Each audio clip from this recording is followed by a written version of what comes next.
दोस्तों, एक बार की बात है। विश्वामित्र तपस्या में लीन थे और उनके आश्रम में उनके शिष्य गालव उनकी सेवा किया करते थे।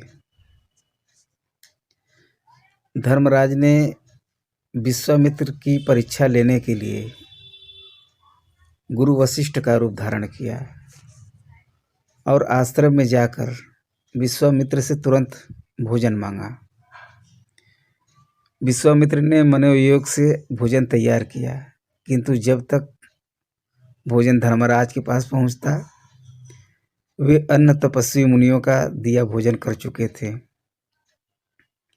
यह बतलाकर वे चले गए। विश्वामित्र भोजन अपने हाथों में लेकर जहाँ के तहाँ मूर्तिवान वायु का भक्षण करते हुए 100 वर्ष तक खड़े रहे। गालव उनकी सेवा में लगे रहे। 100 वर्ष के बाद धर्मराज पुनः उधर आए और विश्वामित्र से प्रसन्न हो उन्होंने भोजन किया। भोजन एकदम ताज़ा था। धर्मराज परम संतुष्ट होकर चले गए। उसके उपरांत गालव मुनि की सेवा सर्वभूषा से प्रसन्न होकर विश्वामित्र ने उन्हें स्वेच्छा से जाने के लिए आज्ञा दी, मगर गालव जाने के लिए तैयार न थे।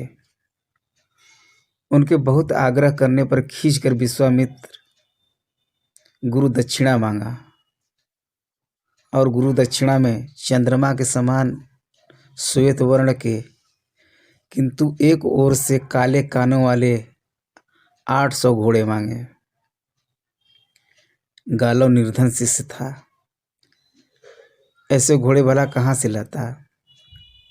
गालव असफल और निराश होकर आत्महत्या करने पहुंचता है तो विष्णु उसे बचाने के लिए गरुड़ को ब्राह्मण का भेष बनाकर भेजते हैं।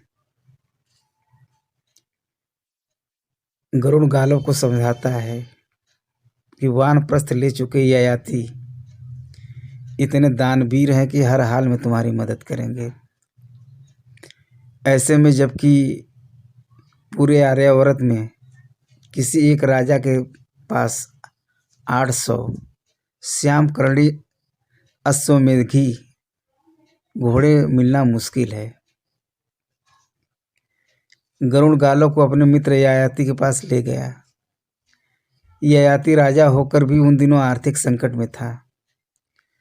अतः ययाति ने ये सोच विचार कर अपनी सुंदर पुत्री गालव को प्रदान की और कहा कि वह धनवान राजा से कन्या के शुल्क स्वरूप अपार धनराशि ग्रहण कर सकता है।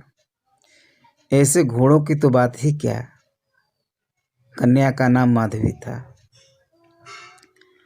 उसे वेदवादी किसी महात्मा से वर प्राप्त था कि वह प्रत्येक प्रसव के उपरांत पुनः कन्या हो जाएगी। किसी भी एक राजा के पास कथित प्रकार के 800 घोड़े नहीं थे। गालव को बहुत भटकना पड़ा। पहले वह अयोध्या में इक्ष्वाकु वंशी राजा हर्यश्व के पास गया।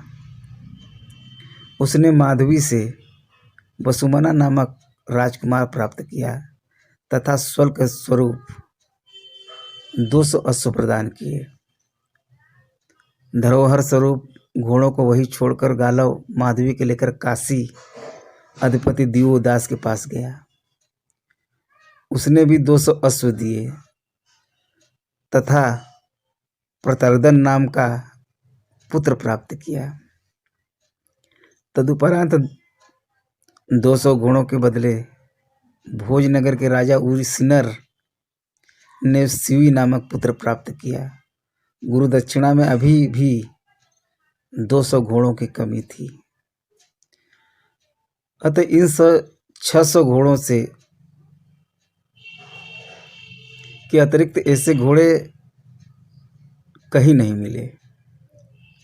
दोनों ने परस्पर विचार कर 600 घोड़ों के साथ माधवी को विश्वामित्र की सेवा में प्रस्तुत कर दिया।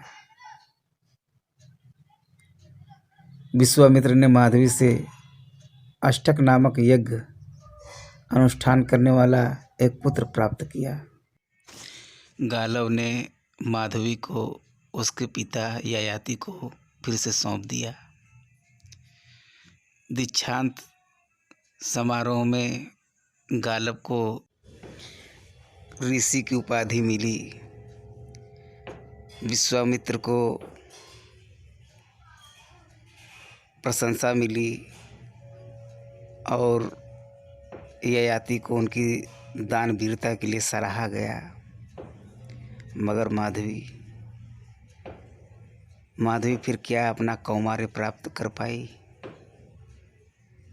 माधवी पुरुष समाज द्वारा छल किए जाने के बाद दोष किसको देगी। दोस्तों, अगर यह वीडियो आपको पसंद आए तो आप इसे लाइक, शेयर और सब्सक्राइब ज़रूर कीजिएगा।